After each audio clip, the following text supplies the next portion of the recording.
has a comment. Do her eyes look exactly right? Is that the way her hair is going to be? What about the eyebrows? The color of her cheeks, the color of the lipstick? Should the lipstick be a little bit more shiny? You know, I couldn't deal with that. I don't want to deal with that kind of thing. But Diane Arbus, I think, is a good example of something that I would not be comfortable doing. I had a question.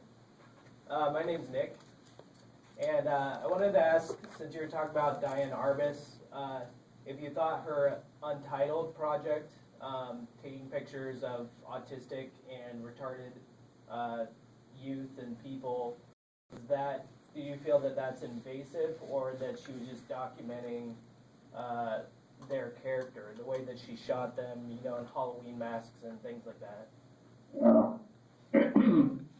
I tend not to pass judgment on stuff like that. I tend to be very passive about what people choose to do and how people choose to do it. Some people take offense and say that they're exploiting the subjects. Maybe that's true. I don't have a strong opinion about that. There's a body of work by another artist. I can't think of her name at the moment. She did a lot of work about the underground of sexuality and drugs, and Golden. very uncomfortable. Who is it? Dan Golden? Yes, thank you, Dan Golden. As a matter of fact, I'm really embarrassed because some years ago, the Museum of Contemporary Art approached us. We were very active here in the art world, and they said they wanted to acquire a collection of her work, and would we pay for it? And we did. We did.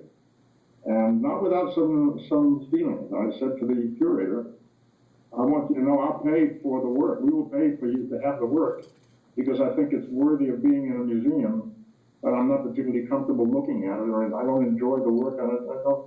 There's nothing tells me anything about the human condition that I feel I want to know or need to explore. So, but I didn't want to censor it in a sense. I didn't want to say, no, I won't give you the money to buy that work. So I said, well, okay, here's the money, buy the work. The collection of about 129 golden photographs. But I look at it and it doesn't make me feel good. Nothing about it inspires me or touches me or intrigues me about the human condition. It's a very sad collection of photographs. Right. Yeah. Thank you. Plus. What are you working on next? Well, we have just published a collection. I have thousands of images that have never been seen, thousands of negatives that have never been printed. And my gallery people encouraged me to go back and look through and see if there was some work there that hasn't been explored. And I found what I thought was an interesting idea that for many years, in fact, up until pretty much the Secret Salvage Project, whenever I worked with models, I found myself saying to the model, don't look at me, don't look at the lens. Look right, look left, look up, down, look away, look inside yourself, don't look at me. I'm not sure to this day that I can tell you exactly why I said that, why I took that position. I'm still asking myself that question. Is it a sense of protecting the privacy of the model? Even though she's totally nude, I'm saying to her, act as if I'm not here? Is it my own concern about being a voyeur, looking at this female being exposed that way? I want to say I won't recognize the voyeurism in myself if I ask you not to look at me. There's something about the male gaze that still intrigues me, touches me, concerns me. And I guess I'd have to spend a lot more time on a psychiatrist's couch to explore this question. But there are hundreds, if not thousands, of images that I've shot that deal with that issue, where I have said to the model, don't look at me. Don't look at the lens. So We chose 25 images. They're, I think, beautifully printed. I didn't print them. They're beautifully printed on 8 by 10 paper, and the images are about 4 inch by 5 inch images on very beautiful 8 by 10 paper, very beautiful printing. 25 images in a box, in a lovely box. And the collection is called Eye Contact, E-Y-E, contact, eye contact. And the joke, of course, is that there is no eye contact in that collection of photographs.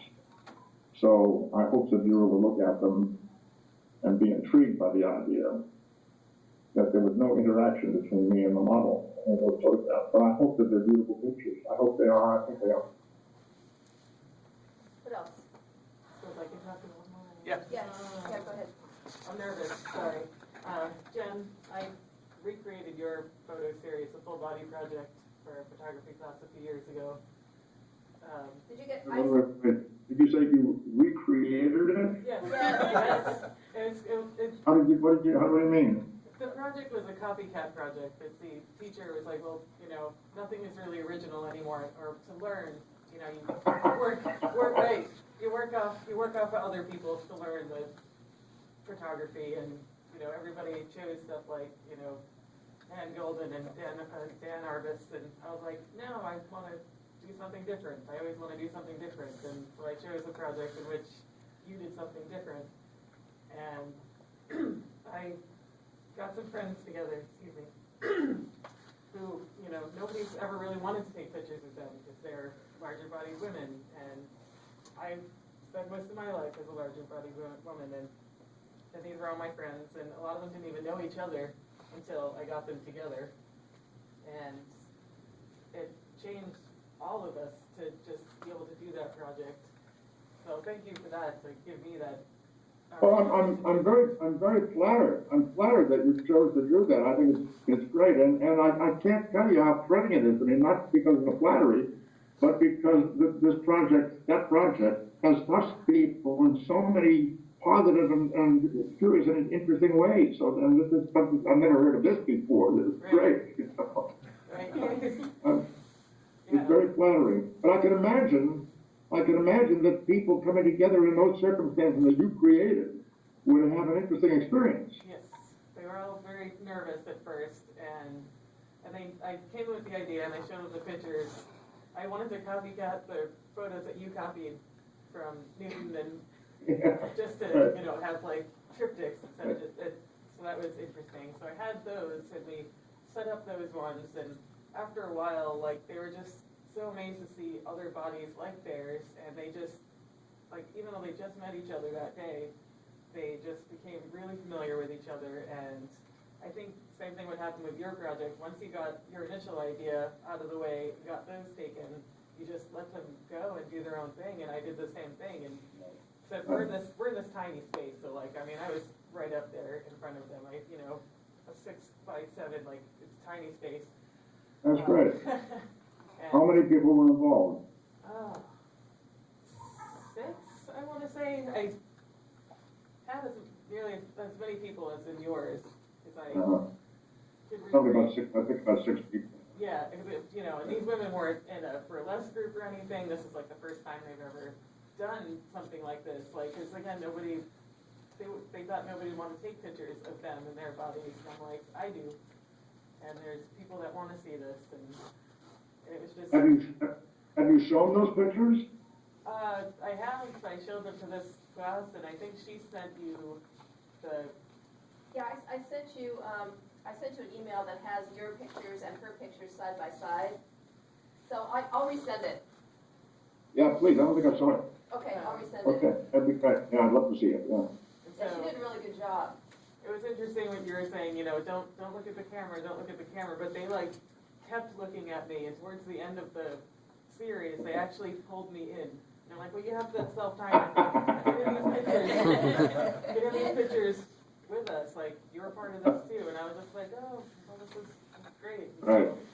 so Right, okay. it was just a lot of fun. I have to say too that, I mean, this particular project, one of the reasons why I love it is something that you said earlier, the fact that, okay, these not, and I think that you wrote this, that, you know, you didn't know what to do with them, you didn't want to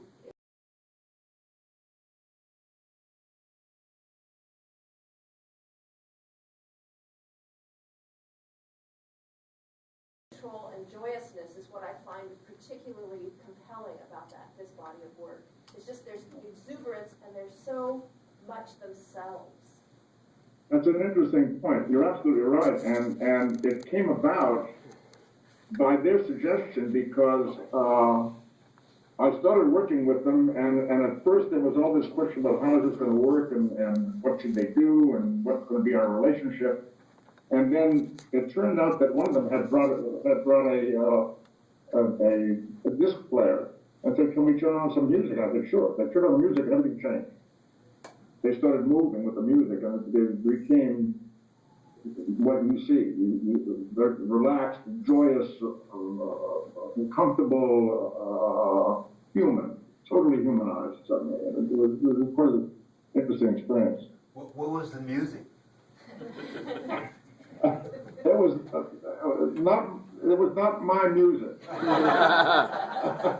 I mean, I'm very old-fashioned when music is concerned. I'm still listening to Bob Dylan.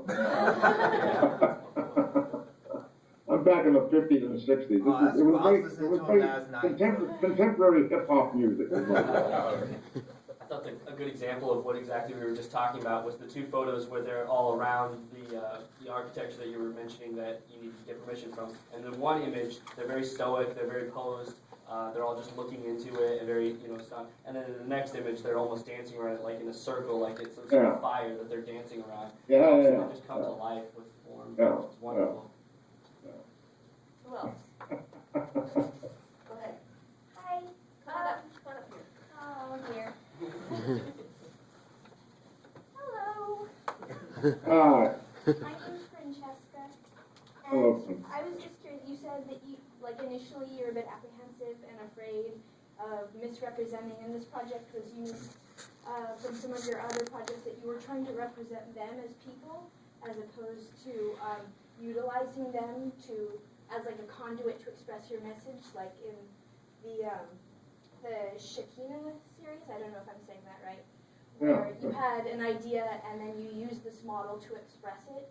And do you think, I don't know, if you've taken away something from the Full Body Project in terms of letting women, representing women in photography rather than utilizing them? And do you think it would be harder to represent a typical classical model figure as human rather than just using them as an icon? Do you feel like if somebody sees a beautiful woman in a photograph, they're going to assume that she's meant to represent something rather than represent herself? It's a very complex and profound question. We could spend a lot of time discussing the concept of presentation or representation or reality versus concept. It's a profound and very broad issue. I think for the moment, I would say that there was a show here at the Annenberg Center for Photography in Century City in Los Angeles.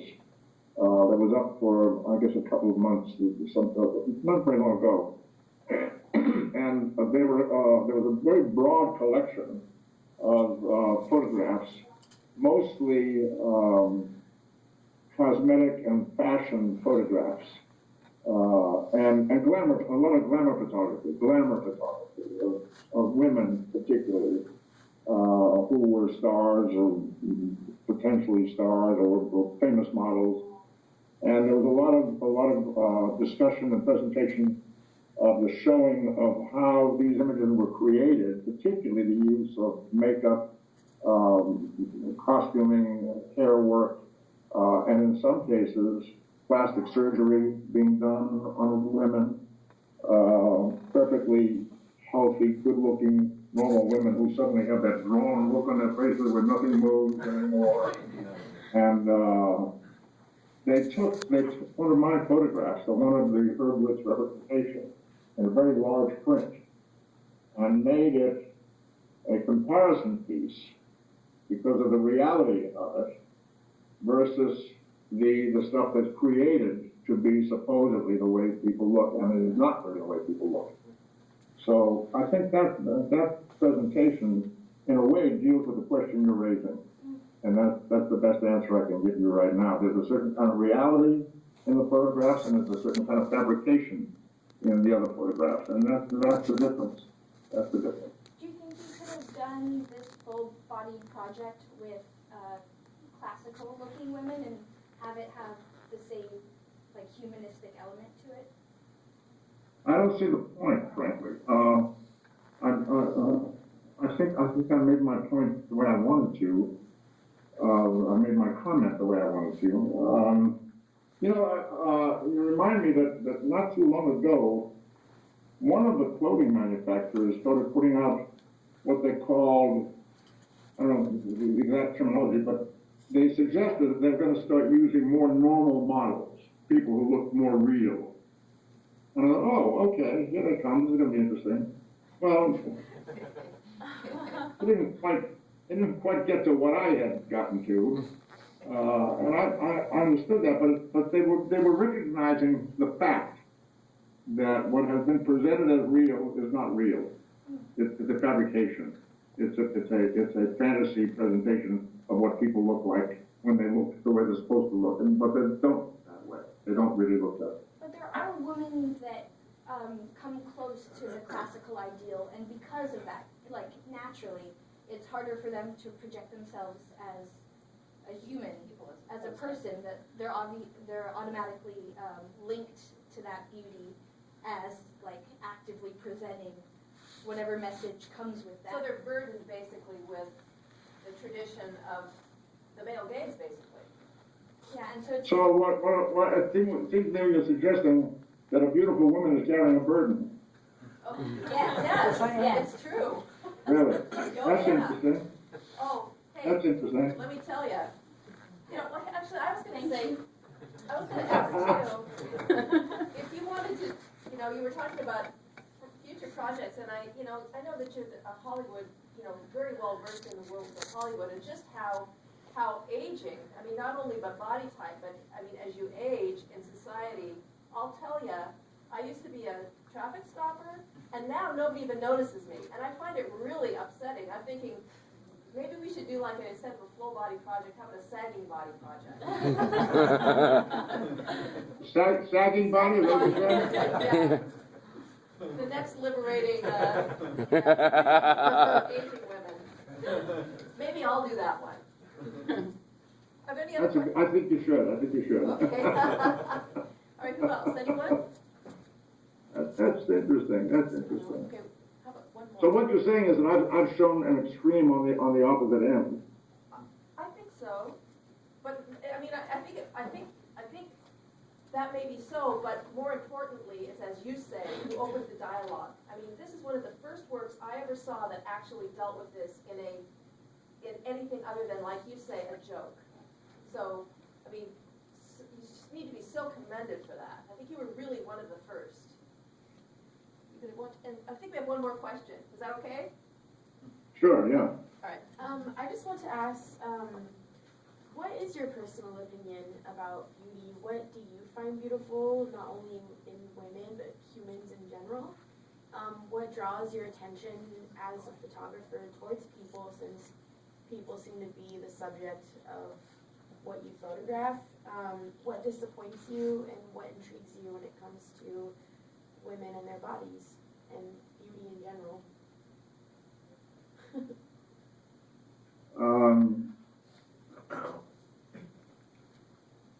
I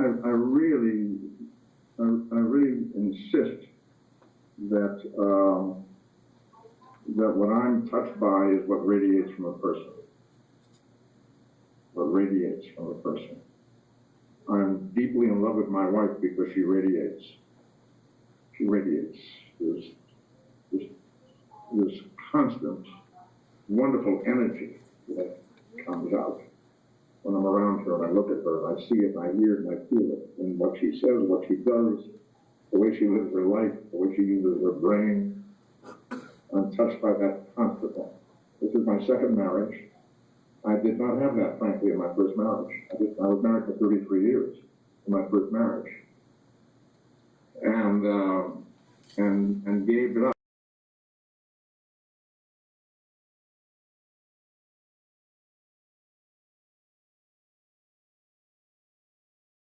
I was not getting that radiation, that feeding of me. I'm fed by what I get from my wife and from people that I like and people I want to be around. I'm fed by them. And I'm sure you've had this experience with some people who feed and some people who suck it out of you and feed back nothing. Most definitely. And no matter how they look, no matter whether they look like classic beauties or not, is secondary to me. The question is, what do I get from them? What do I get? How to be around this person? Do I want to spend time with this person? Do I want to talk to him or her? Do I want to get to know more about them? Do I want to ask them questions and hear them talk to me and tell me stuff? That's where it finally comes down to. That's what I hunger for. I hunger for that.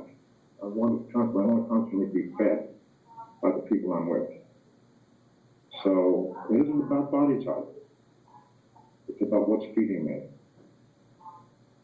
And what's feeding me is coming from someplace other than the physical being.